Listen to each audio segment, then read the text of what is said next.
RS diamond official की ब्रह्मास्त्र GS series में आप सभी साथियों का दिल खोल कर स्वागत है। ब्रह्मास्त्र सीरीज के माध्यम से आप हर परीक्षा की खोपड़ी में छेद करने के लिए तैयार हो जाएंगे एक नए एपिसोड के साथ। तो आइए शुरुआत कहते हैं ना कि मुश्किल नहीं कुछ भी इस दुनिया में, तो ज़रा कोशिश तो कर, ख्वाब बदलेंगे हकीकत में, तो ज़रा हिम्मत तो कर। जब आंखों में अरमान लिया, मंजिल को अपना मान लिया, तो मुश्किल क्या आसान क्या, जब ठान लिया तो ठान लिया।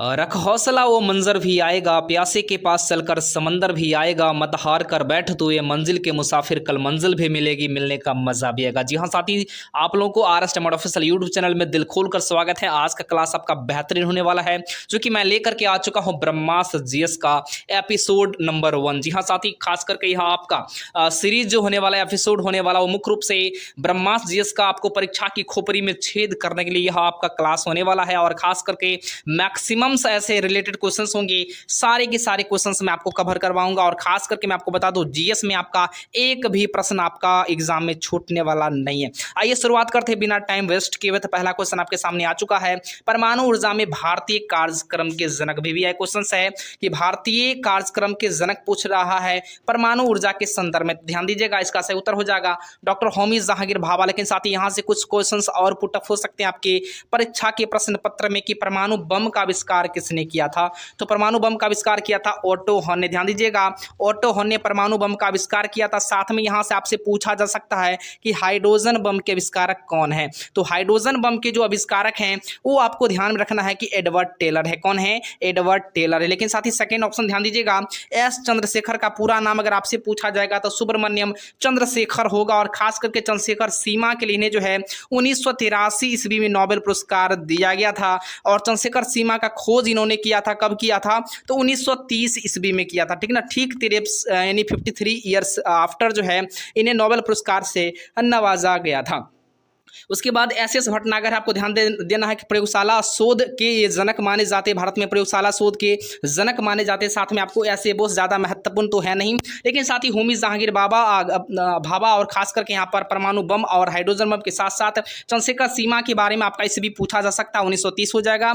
इसके अलावा एस भटनागर के बारे में भी आप लोगों ने जान लिया। और खास करके आपका सेकेंड क्वेश्चन हम लोग अब आगे बढ़ते हैं। जितने सारे रिलेटेड क्वेश्चन हो सकते हैं मैं सारे के सारे क्वेश्चन आपको कवर कर यानी आसानी से करवाऊंगा, ताकि आपका परीक्षा में एक भी प्रश्न बिल्कुल छूट नहीं पाए। सेकंड क्वेश्चन आपके सामने महत्वपूर्ण है कि महात्मा गांधी का जो है अपना राजनीतिक गुरु कौन थे। जी हाँ साथी, गांधी जी ने अपना जो पॉलिटिकल जो गुरु थे किनको बनाए थे। तो साथ यहाँ पर ध्यान देना है, सही उत्तर हो जाएगा गोपाल कृष्ण गोखले जी के गोखले। तो गोपाल कृष्ण गोखले गांधी जी के अपने जो है राजनीतिक गुरु थे। लेकिन साथ ही यहाँ से एक और प्रश्न पुटअप हो सकता है कि गांधी जी के राजनीतिक गुरु तो गोपाल कृष्ण गोखले थे, लेकिन गोपाल कृष्ण गोखले के राजनीतिक गुरु कौन थे? तो एमजी रनाडे हो जाएगा। और एमजी रनाडे के यानी राजनीतिक गुरु कौन थे? तो ध्यान देना आपको अरस्तु हो जाएगा। और अरस्तु के राजनीतिक गुरु कौन थे? तो ध्यान देना आपको यहाँ पर जो है सुकरात हो जाएगा। लेकिन साथ ही यहाँ से आप फर्स्ट ऑप्शन दिखेगा आर.एन. टैगोर की चर्चा की गई है।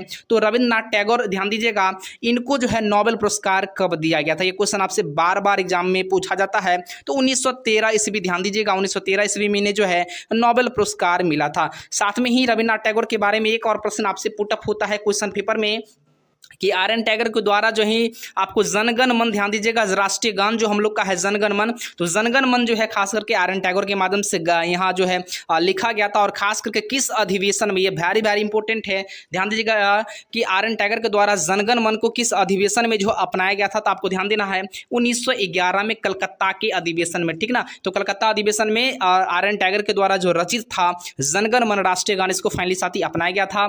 इसके अलावा मदन मोहन मालवीय के बारे में आप लोग को भली भांति पता होगा, इन्होंने ही बनारस जो हिंदू विश्वविद्यालय है यानी यूनिवर्सिटी है, फाइनली इनके जो है संस्थापक माने जाते हैं। साथ में दादा भाई नौरोजी को भारत का वयोवृद्ध कहा जाता है, grand old man of India कहा जाता है।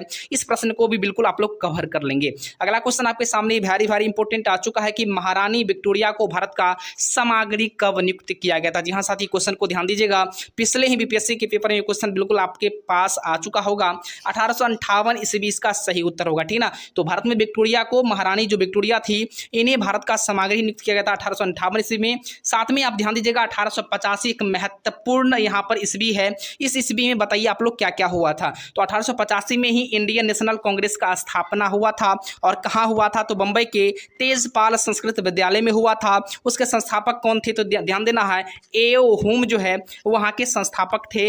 इंडियन नेशनल कांग्रेस के संस्थापक कौन थे? एओ हुम थे। और एओ हुम के बारे में एक प्रश्न साथी बार बार पूछा जाता है कि एओ हुम जो है उन्हें शिमला का, खास करके शिमला का सन्यासी भी कहा जाता है। यानी एओ हुम को शिमला का सन्यासी भी कहा जाता है। इसलिए कहा जाता है क्योंकि शिमला में वो लंबे समय तक जो है जीवन यापन किए थे, यानी लंबा समय जो है अब बिताए थे। अगला प्रश्न आपके सामने आ चुका है कि भौतिक परिवर्तन का एक एग्जाम्पल इसमें आपको सेलेक्ट करना है। तो भौतिक परिवर्तन को अंग्रेजी में हम लोग कहते हैं फिजिकल चेंज, और एक होता है केमिकल चेंज। तो भौतिक परिवर्तन में क्या होता है कि अपनी अवस्था को बदलने के बाद जो है पुनः फिर से अपनी अवस्था में लौट आना ही भौतिक परिवर्तन कहलाता है। लेकिन रासायनिक परिवर्तन में जब एक बार अपनी अवस्था में परिवर्तन हो गया तो पुनः अपने अवस्था में लौट करके नहीं आता है। जैसे दूध से दही बनना, ये बिल्कुल आपको रासायनिक परिवर्तन है। जब दूध से दही बन गया तो पुनः दही से दूध नहीं बन सकता है। मोमबत्ती का जलना, ये भी रासायनिक होगा। हवा में, चांदी में बर्तनों का काला होना, यहाँ पर केमिकल रिएक्शन हो रहा है। तो फाइनली साथ ही यह जो है रासायनिक परिवर्तन ही होगा। अगला आपका सामने यहाँ पर जो है नेक्स्ट ऑप्शन है पानी में चीनी का घुलना। यह आपको हो जाएगा फिजिकल चेंज, यानी ठोस से यहाँ पर बर्फ का पिघलना भी बिल्कुल अगर रहेगा तो आपको ध्यान देना है, ये आपका भौतिक परिवर्तन का उदाहरण हो जाएगा। अगला प्रश्न आपके सामने है कि जंतर मंतर का निर्माण, वेरी वेरी इंपॉर्टेंट क्वेश्चन, यहाँ पर ध्यान देना है कि जंतर मंतर का निर्माण किसने किया था? तो महाराजा जय सिंह ने किया था। लेकिन ध्यान देना है कि महाराजा जय सिंह ने कहाँ कहाँ जंतर मंतर का निर्माण किया था? तो 5 जगह किया था। पहला जगह का नाम बताइए। तो जयपुर में इन्होंने किया था। जयपुर के बाद इन्होंने कहाँ किया था? तो दिल्ली में किया था। दिल्ली के अलावा कहाँ किया था? तो ध्यान देना है आपको, ये मथुरा में किए थे, ठीक ना। तो मथुरा में हो जाएगा। मथुरा के बाद जो है वाराणसी में किए थे, और वाराणसी के बाद ध्यान देना है एक और आपका जो है उज्जैन हो जाएगा, ठीक ना। तो उज्जैन में भी जो है जंतर मंतर का निर्माण किया गया था। तो पहला आपका दिल्ली हो जाएगा, फिर जयपुर होगा, फिर मथुरा होगा, फिर वाराणसी होगा, फिर उज्जैन होगा। यानी 5 जगह जो है जंतर मंतर का निर्माण महाराजा जय सिंह के द्वारा किया गया था। साथ में एक और ऑप्शन है अकबर के द्वारा। तो अकबर का महत्वपूर्ण प्रश्न, ध्यान दीजिएगा, इनके जीवन का 4 से 5 ऐसे महत्वपूर्ण जो है बिल्कुल जो है प्रक्रिया है, यानी महत्वपूर्ण क्वेश्चंस बनते हैं। मैं आपको बता दूं इनका जन्म 1542 ईस्वी में हुआ था। साथ में ही अकबर के जीवन का एक महत्वपूर्ण, ध्यान दीजिएगा, तीर्थ यात्रा कर पूछा जाता है बार बार। तीर्थ यात्रा कर जो है इन्होंने रद्द कर दिया था अकबर ने 1563 ईस्वी में। 1563 में तीर्थ यात्रा कर रद्द कर दिए थे। 1564 ईस्वी में जजिया कर को समाप्त कर दिए थे। 1571 ईस्वी में बताइए आपको क्या हुआ था? 1571 में आप बताइए किसका स्थापना हुआ था? आप लोग को भली भांति पता होगा। साथ ही 1575 में जो है इबादत खाना का स्थापना किए थे। इबादत खाना का 1575 हो जाएगा। और 1571 में आपका हो जाएगा, ध्यान दीजिएगा, आपको फतेहपुर सिकरी की स्थापना की गई थी। 1571 में फतेहपुर सिकरी। 1575 में आपको ध्यान देना है अकबर के द्वारा जो है इबादत खाना का स्थापना हुआ था। 1563 की अगर चर्चा की जाए तो तीर्थ यात्रा का रद्द हुआ था। 1564 की चर्चा किया जाए तो 1564 में आपका हो जाएगा जजिया कर को समाप्त किया गया था। तो शाहजहां आपको पता है इनके द्वारा ही जो है ताजमहल का निर्माण करवाया गया था। और शिवाजी के बारे में आप लोग जानते हैं कि गोरिल्ला युद्ध के लिए बहुत ज़्यादा प्रचलित है, यानी कहें तो छापेमार युद्ध। तो गोरिल्ला युद्ध यानी छापेमार युद्ध के लिए शिवाजी जो है मराठा के संस्थापक थे, ये खास करके बहुत ज़्यादा पॉपुलर थे। अगला क्वेश्चन आपके सामने स्क्रीन पर आ चुका है कि कांग्रेस पार्टी ने किस अधिवेशन में पूर्ण स्वराज का प्रस्ताव पारित किया था? वेरी वेरी इंपॉर्टेंट क्वेश्चन है, और ये खास करके बार बार एग्जाम में पूछा भी जाता है। तो ध्यान दीजिएगा कांग्रेस पार्टी के द्वारा किस वर्ष पूर्ण स्वराज का प्रस्ताव पारित किया गया? तो 1929 में। लेकिन साथ ही पूछा जाएगा किस अधिवेशन में? तो लाहौर अधिवेशन हो जाएगा। लेकिन साथ ही कहीं के ध्यान देना है कि यहाँ पर 26 जनवरी 1930 ईस्वी को 26 जनवरी 1930 ईस्वी को 26 जनवरी 1930 ईस्वी को जो है पूर्ण स्वराज दिवस मनाया गया था। ये भी आपको वेरी वेरी इंपॉर्टेंट हो गया। लेकिन अगर अध्यक्षता पूछ दिया तो कौन होगा? तो जवाहरलाल नेहरू यानी JL नेहरू की अध्यक्षता में ये जो है पूर्ण स्वराज प्रस्ताव अब पारित किया गया था 1929 ईस्वी में। वेरी वेरी इंपॉर्टेंट है। इसके अलावा 1917 वाला ध्यान दीजिएगा, एनी बेसेंट अध्यक्षता किया था इंडियन नेशनल कांग्रेस का, यानी पहली महिला बनी थी इंडियन नेशनल कांग्रेस की अध्यक्षता की थी एनी बेसेंट। साथ में 1930 में आपको पता है दांडी यात्रा हुआ था। दांडी जो है, ठीक ना, तो दांडी यात्रा साबरमती से लेकर के दांडी तक जो हुआ था वो बिल्कुल आपको ध्यान देना 78 समर्थक के साथ गांधी जी निकले हुए थे। और 1911 में वेरी वेरी इंपॉर्टेंट क्वेश्चन आपका बन रहा है कि 1911 में जनगण मन गाया गया था। जनगण मन जो है RN टैगोर के द्वारा जो लिखा गया राष्ट्रीय गान था, खास करके इन्हें जो है 1911 वाला में कलकत्ता अधिवेशन में गाया गया था। कब गाया गया था? कलकत्ता अधिवेशन में गाया गया था। अगला क्वेश्चन आपके सामने स्क्रीन पर आ चुका है कि भारतीय राष्ट्रीय कांग्रेस का स्थापना कब हुआ था। ये भी क्वेश्चन साथी देखिए बार बार मैं आपको बता भी दिया हूं पहले भी क्वेश्चन इसको, लेकिन ये ध्यान देना है कि इसको फिर से ही क्वेश्चन आ चुका है, लेकिन साथ ही मेन क्वेश्चन वह नहीं था, मैंने आपको डिटेल में बताया था, लेकिन यहाँ पर ध्यान देना है कि भारतीय राष्ट्रीय कांग्रेस का स्थापना हुआ था 1885 में। कहाँ हुआ था? तो मुंबई के तेजपाल संस्कृत विद्यालय में हुआ था। उस समय के उनके जो अध्यक्ष कौन थे? तो अध्यक्ष थे ए.ओ. होम, जिन्हें शिमला का सन्यासी भी कहा जाता है। ठीक है, ध्यान देना है आपको। उसके अलावा यहाँ पर महत्वपूर्ण यही है, उसके अलावा ज़्यादा इसमें कोई और इसमें महत्वपूर्ण तो है नहीं, लेकिन यहाँ पर ध्यान दीजिएगा इनके पहले अध्यक्ष वही थे ए.ओ. होम थे, जिन्हें शिमला का सन्यासी भी कहा जाता है। अगला क्वेश्चन आपके सामने स्क्रीन पर आ चुका है कि पास्चुराइजेशन एक प्रक्रिया है जिसमें क्या होता है? दूध को पहले बहुत देर तक गर्म किया जाता है, फिर एक निश्चित समय तक ठंडा किया जाता है। भाई ये बिल्कुल सही उत्तर है कि पास्चुराइजेशन एक प्रक्रिया है जिस प्रोसेस में क्या होता है, दूध को एक अच्छे तापक्रम पर, एक ज़्यादा तापमान पर गर्म किया जाता और अचानक ठंडा करने की प्रक्रिया को, ठंडा करने की विधि को पास्चुराइजेशन की प्रक्रिया कहा जाता है। ठीक है ना, तो दूध को यहाँ पर 8 घंटे तक गर्म किए, बिल्कुल यहाँ पर नहीं, ये ऑप्शन नहीं होगा। दूध को 24 घंटे तक गर्म करते, ये भी नहीं होगा। ठीक है ना, तो ध्यान देना यहाँ पर बिल्कुल साथी, जो एक टेम्परेचर होता है 62 डिग्री सेल्सियस, इस टेम्परेचर पर अप्रॉक्स में गर्म की जाती है। ठीक है ना, तो ध्यान देना इतना। उसके अलावा जो है नेक्स्ट क्वेश्चन आपके सामने स्क्रीन पर आ चुका है, ये भी बहुत ही अच्छा प्रश्न है कि वर्ष 1919 भारतीय इतिहास में संबंधित है। Very very important question. 1919 में क्या क्या हुआ था भारतीय इतिहास में, इसके बारे में आपको बताना है। पहला है कोलकाता से दिल्ली राजधानी स्थानांतरण, ये 1912 में हुआ था, ये तो बिल्कुल होगा नहीं। बंगाल विभाजन 1905 में हुआ था, ये भी बिल्कुल उत्तर होगा नहीं। खिलाफत आंदोलन 1919 से लेकर के 1922 में हुआ था। ठीक है ना, तो ये भी होगा नहीं। लेकिन जालियांवाला बाग त्रासदी जो है ये आपको हुआ था 1919 में। कब हुआ था? 13 अप्रैल 1919 ईस्वी को जालियांवाला बाग, जो पंजाब के अमृतसर में है, उसमें जनरल ओ डायर के निर्देश पर जो है अंग्रेज सैनिकों ने क्या किया था? गोलीबारी की थी, जिसमें हजारों लोग घायल हुए थे, जिसके लिए हंटर समिति का गठन किया गया था। क्या, कौन सी समिति? हंटर समिति। ध्यान दीजिएगा। तो जालियांवाला बाग हत्याकांड कब हुआ था? आपका 1919 ईस्वी में। ठीक ना, तो ये आपका महत्वपूर्ण हो जाएगा। बंगाल विभाजन 1905 हो जाएगा।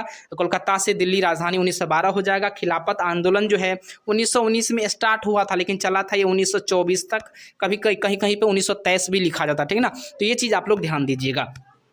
अगला क्वेश्चन आपके सामने स्क्रीन पर आ चुका है, वेरी वेरी इंपॉर्टेंट क्वेश्चन ये भी है कि टीपू सुल्तान के बारे में, और आधुनिक भारत जब आप पढ़ेंगे तो टीपू सुल्तान यहाँ पर साथ ही महत्वपूर्ण फैक्टर के रूप में आ ही जाता है। यहाँ पर है कि टीपू सुल्तान ने अपनी राजधानी कहाँ बनाई थी? तो श्रीरंगपट्टनम में। कहाँ बनाई थी? श्रीरंगपट्टनम में। और ये तीसरा जो मैसूर युद्ध हुआ था, तीसरा जो युद्ध हुआ था जिसमें टीपू सुल्तान ने खास करके आपको पता होगा समझौता किया था। ठीक ना, एक और ध्यान दीजिएगा, यहाँ पर जो है टीपू सुल्तान का जो देहांत हुआ था, मृत्यु हुआ था 1799 ईस्वी में हुआ था, चौथा मैसूर युद्ध में। ठीक है ना, तो चौथा मैसूर युद्ध में जो है टीपू सुल्तान का यहाँ पर मृत्यु हुआ था। पहला मैसूर युद्ध, फिर दूसरा, फिर तीसरा और चौथा। तीसरे मैसूर युद्ध में ही श्रीरंगपट्टनम की संधि भी कही जाती है। ठीक ना, तो श्रीरंगपट्टनम की संधि कही जाती है तीसरे मैसूर युद्ध को, और चौथे मैसूर युद्ध में 1799 में इनका देहांत हो गया था। इस ईस्वी को बिल्कुल आप याद कर सकते हैं, थोड़ा सा ध्यान रख सकते हैं। ठीक ना, उसके अलावा यहाँ पर महत्वपूर्ण क्वेश्चन है, आपको ध्यान दीजिएगा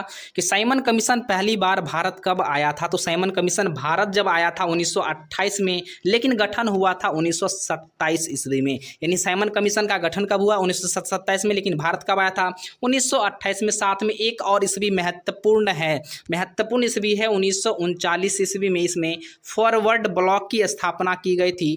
फॉरवर्ड ब्लॉक की स्थापना की गई थी किसके द्वारा? तो सुभाष चंद्र बोस के द्वारा किया गया था। तो फॉरवर्ड ब्लॉक की स्थापना 1939 में की गई थी सुभाष चंद्र बोस के द्वारा, और 1939 में ही जो हुआ था त्रिपुरी अधिवेशन। ध्यान दीजिएगा, त्रिपुरी अधिवेशन हुआ था 1939 में, जिसमें सुभाष चंद्र बोस अध्यक्ष बने थे, लेकिन गांधी जी के एक महत्वपूर्ण समर्थक जिनका नाम था पट्टाभी सीतारमैया, पट्टाभी सीतारमैया को इन्होंने क्या कर दिया था? हरा दिया था अध्यक्षता में। ठीक ना, तो पट्टाभी सीतारमैया को हरा करके कांग्रेस के अध्यक्ष बने थे 1939 में। कौन बने थे? सुभाष चंद्र बोस बने थे। थे और ये वेरी वेरी इंपॉर्टेंट क्वेश्चन है, बार बार पेपर में आपको देखने को मिल जाएगा। 1939 में। एक और ध्यान रखिएगा, 1938 में भी जो है सुभाष चंद्र बोस ही अध्यक्षता किए थे कांग्रेस का, ठीक ना। और यहाँ पर आपको ये हरिपुरा अधिवेशन कहलाता है। क्या कहलाता है? हरिपुरा अधिवेशन कहलाता है। और 1939 वाला त्रिपुरी अधिवेशन कहलाता है। उसके अलावा एक और महत्वपूर्ण ईस्वी है 1942 वाला, ये तो कोई नहीं भूल सकता है, चूंकि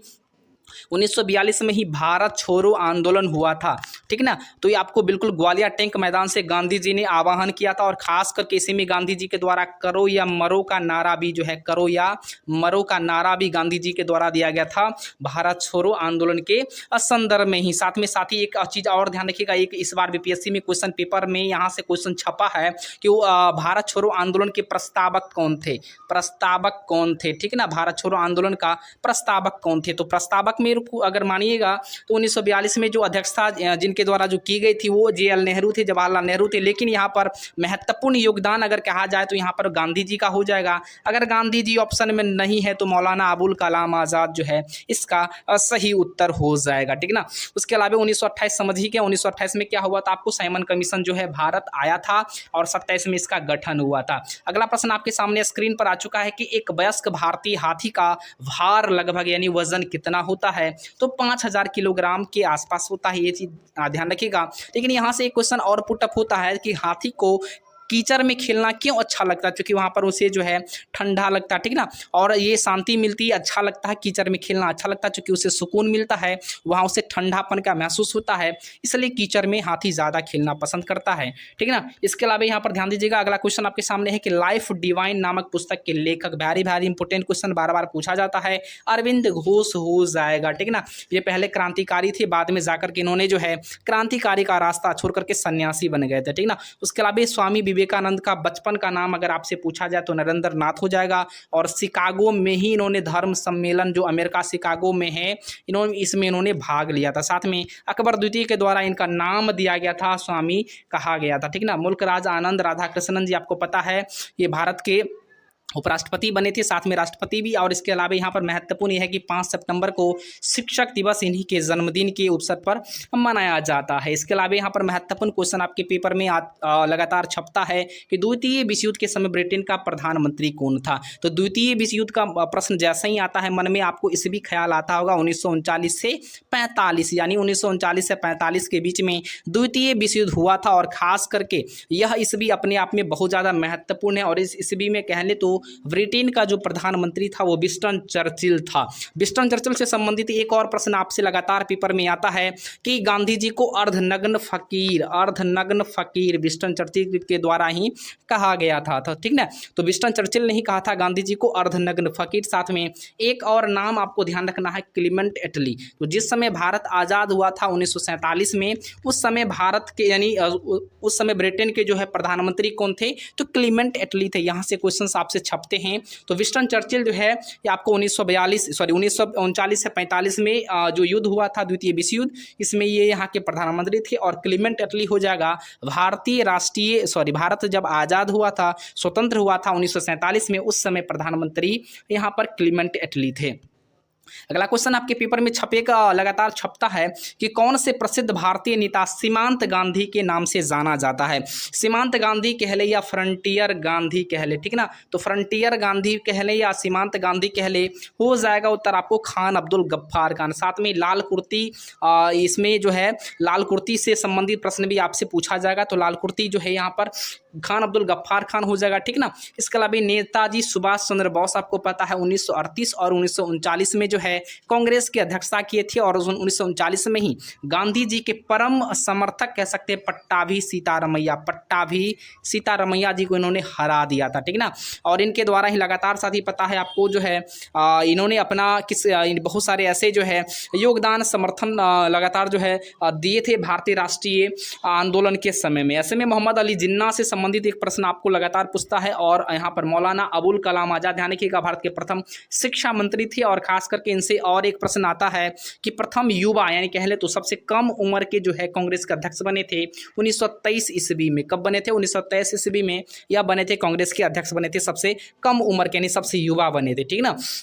और मोहम्मद अली जिन्ना को कायदे आज़म भी कहा जाता है। क्या कहा जाता है? मोहम्मद अली जिन्ना को कायदे आज़म। क्या कहा जाता है? कायदे आज़म। दोस्तों आप लोग कमेंट करके बताइएगा वीडियो आप लोग को कैसा लग रहा है, ताकि मैं आपको नेक्स्ट वीडियो और ज़्यादा बेहतर से बना सकूं और आपके लिए बिल्कुल जो है बेहतर से बेहतर क्वेश्चन जो है सीरीज लेकर के आ सकूँ। अगला क्वेश्चन आपके बीच में, डुरंड कप किस खेल से संबंधित है? जी हाँ दोस्तों, वेरी इंपॉर्टेंट क्वेश्चन बार बार पेपर में देखने को मिलेगा। डुरंड कप तो हो जाएगा फुटबॉल से। किससे हो जाएगा? फुटबॉल से। हॉकी से संबंधित कब बताइए? तो आगा खां कप। आगा खां कप। लेकिन साथ ही इस बार बीपीएससी में एक पेपर में एक क्वेश्चन छपा है, हॉकी से संबंधित खिलाड़ी का नाम श्री सैलम, नया नाम दे दिया था श्री सैलम और यहाँ पर सविता पुनिया दे दिया था। तो श्री सैलम और सविता पुनिया संबंधित है हॉकी से, ध्यान दीजिएगा। और क्रिकेट से बहुत सारे कप आप लोग को पता भी होगा, ठीक ना। और इसके अलावा ईरानी ट्रॉफी वगैरह आप लोग को पता होगा, और संतोष ट्रॉफी फुटबॉल संबंधित है, टेबल टेनिस से बहुत सारे संबंधित है। तो इन सब चीज़ों को ध्यान में रख सकते हैं, ठीक ना। उसके बाद बेटन कप आपका हॉकी से, ये सारे आपको ध्यान में रखना है। अगला क्वेश्चन आपके सामने है कि पाकिस्तान का अलग राज्य आंदोलन का नेतृत्व किसने किया था? यानी पाकिस्तान का मांग जो है, यानी पाकिस्तान का अलग राज्य होना चाहिए, अलग देश होना चाहिए, इसका मांग किसने किया था? तो मोहम्मद अली जिन्ना ने किया था। लेकिन साथ ही यहाँ पर एक महत्वपूर्ण प्रश्न आपसे पूछा जा सकता है, लगातार पूछा भी जाता है पेपर में, कि पाकिस्तान शब्द का पहला प्रयोग किसने किया था, या पाकिस्तान शब्द का आविष्कारक कौन था? तो पाकिस्तान शब्द का पहला प्रयोग किया था चौधरी रहमत अली। किसने किया था? चौधरी रहमत अली। किसने किया था? चौधरी रहमत अली। ध्यान दीजिएगा, रहमत अली। ये कैम्ब्रिज विश्वविद्यालय के छात्र उस समय में थे, और खास करके इनके द्वारा ही पहली बार जो है पाकिस्तान शब्द का प्रयोग किया गया था। आगा खां, आपको पता है आगा खां कप हॉकी से संबंधित है, और नवाब सलीमुल्लाह और लियाकत अली इतना ज़्यादा, लेकिन इनके सहयोगी थे, ठीक ना। लेकिन ध्यान दीजिएगा। चलिए अगला प्रश्न आपके बीच में है, वंदे मातरम गीत के रचनाकार कौन थे? तो वंदे मातरम आपको पता है, वंदे मातरम जो है गीत का रचनाकार है बंकिम चंद्र चटर्जी। लेकिन साथ ही यहाँ से एक महत्वपूर्ण प्रश्न आपके बन सकता है, किस अधिवेशन में, किस ईस्वी में वंदे मातरम को अपनाया गया था? 1896 ईस्वी में अपनाया गया, कलकत्ता अधिवेशन में। ध्यान दीजिएगा, कलकत्ता अधिवेशन में अपनाया गया था। लेकिन साथ ही अगर यहाँ से पूछा जाए आर एन टैगोर को, तो आर एन टैगोर यानी रविन्द्रनाथ टैगोर के द्वारा जो जनगण मन गाया गया था, वो जनगण मन को 1911 के कलकत्ता अधिवेशन में इनको अपनाया गया था। और ये बंकिम चटर्जी का जो वंदे मातरम था, इसको 1896 ईस्वी में कलकत्ता अधिवेशन, यानी दोनों कलकत्ता अधिवेशन ही था, लेकिन इसे भी ध्यान रखिएगा, वंदे मातरम 1896 और आपको ये जनगण मन 1911 ईस्वी, ठीक ना। एक और प्रश्न महत्वपूर्ण है कि सरोजिनी नायडू से अगर पूछा जाए तो भारत की प्रथम महिला कांग्रेस की अध्यक्ष बनी थी, भारत की प्रथम महिला कांग्रेस की अध्यक्ष बनी थी सरोजिनी नायडू। अगर ईस्वी पूछ लिया जाए तो 1925 ईस्वी। लेकिन अगर यहाँ अगर आपसे पूछा जाए कि प्रथम कांग्रेस की महिला अध्यक्ष डायरेक्ट अगर पूछा जाए, भारत अगर नहीं लगा रहे, भारतीय नहीं लगा रहे, तब आपका एनी बेसेंट हो जाएगा। क्या हो जाएगा? एनी बेसेंट हो जाएगा। कब बनी थी? तो 1917 ईस्वी में कानपुर के अधिवेशन में बनी थी, ठीक ना। तो ये चीज़ आप ध्यान में रख सकते हैं। चलिए अगला प्रश्न आपसे पूछा जा सकता है, अगला प्रश्न है कि इंडिया विंस फ्रीडम के लेखक कौन है? Very important question. तो इंडिया विंस फ्रीडम के लेखक जो है अबुल कलाम आज़ाद है। लेकिन डिस्कवरी ऑफ इंडिया अगर पूछ दिया जाए तब क्या होगा? तो जवाहरलाल नेहरू हो जाएगा। सरोजिनी नायडू तो समझ ही गए, भारत के प्रथम महिला जो है प्रथम भारतीय महिला अध्यक्ष बनी थी। लेकिन अगर भारतीय हटा दिया जाए तो आपका एनी बेसेंट हो जाएगा, जो 1917 में बनी थी, ठीक ना। 1917 में एनी बेसेंट बनी थी, और ये सरोजिनी नायडू जो बनी थी 1925 ईस्वी में बनी थी कानपुर अधिवेशन में। ये आप ध्यान में रख सकते हैं, ठीक ना। चलिए अगला प्रश्न आपसे प्रश्न है, लास्ट क्वेश्चन है, स्टेनलेस स्टील मिश्र धातु है, किसका मिश्र धातु है? तो स्टेनलेस स्टील जो होता है लोहा, क्रोमियम और निकेल, लोहा मतलब Fe, क्रोमियम Cr और निकेल Na, इसका मिश्रण होता है, ठीक ना। तो लोहा, क्रोमियम और निकेल का मिश्रण होता है। तो ऑप्शन आपका लास्ट वाला हो जाएगा, यही उत्तर आपका सही उत्तर है, ठीक ना। तो लोहा का यश का अगर आपसे पूछा जाए तो हेमेटाइट, मैग्नेटाइट, और मैग्नेटाइट जो है 72% लोहा की इसमें कार्बन की मात्रा होती है, यानी लोहा का ज़्यादा इसमें जो है सबसे बेहतर अयस्क होता है, ठीक ना। और एक प्रश्न यहाँ से पूछा जाता है कि लेड पेंसिल में, जी हाँ दोस्तों, लेड पेंसिल में किसका प्रयोग किया जाता है? तो लेड पेंसिल सुनते ही आप लोग क्या करते हैं? पीबी मार देते हैं, यानी प्लम्बम का यूज कर लेते हैं, लेड शीशा में टिक लगा देते हैं, लेकिन आपका गलत उत्तर हो जाएगा। लेड पेंसिल जैसे ही प्रश्न आता है तो पेंसिल देखिए बिल्कुल ग्रेफाइट को टिक लगा दीजिए, ठीक ना। तो लेड पेंसिल में किसका यूज किया जाता है, तो ग्रेफाइट का हो जाएगा। लोहा, क्रोमियम, निकेल जो है, अगर यहाँ पर निकेल नहीं है तो कोई दिक्कत की बात नहीं है, लेकिन लोहा, क्रोमियम, निकेल जो है स्टेनलेस स्टील होता है। इसके अलावा जस्ता का इसका जो है केलेमाइन वगैरह है। तो इस प्रकार से आप लोग ध्यान रख सकते हैं। तांबा जो है, ये कॉपर जो है, ये आपका सुचालक पदार्थ है विद्युत का, लेकिन सबसे अच्छा चालक पदार्थ अगर पूछा जाए तो चांदी होता है, यानी एजी जो है विद्युत का सबसे अच्छा चालक पदार्थ होता है, ठीक ना। तो इतना जो है आज के लिए इतना ही, लेकिन जैसे ही आप लोग का प्यार आशीर्वाद हमें मिलता है रहता है लगातार, और मैं आपको प्रयास करता हूँ कि इस बार मैं आपको ब्रह्मास्त्र जीएस के माध्यम से कोई भी एग्जाम आपका बिल्कुल स्किप नहीं होगा, और जीएस आपके लिए एक बिल्कुल जो है स्तंभ बन जाएगा, जहाँ पर आप मैक्सिमम अटेम्प्ट लेंगे और मैक्सिमम स्कोर भी आपका आएगा। चूंकि मैं आपको डिटेल इंफॉर्मेशन के साथ बिल्कुल जो है प्रत्येक क्वेश्चन को करवाऊंगा। आज 20 क्वेश्चन ही था, लेकिन मेरा प्रयास है कि 40 से 50 क्वेश्चन मैं आपको रेगुलर बिल्कुल साथ ही इंपॉर्टेंट क्वेश्चन जो आपको लगातार बार बार पूछा जाता है आपके बीच में लेकर के आऊं। तब तक के लिए धन्यवाद। आप लोग अपना प्यार आशीर्वाद जरूर बनाए रखिए, दोस्तों के बीच में शेयर कीजिए। जय हिंद, वंदे मातरम।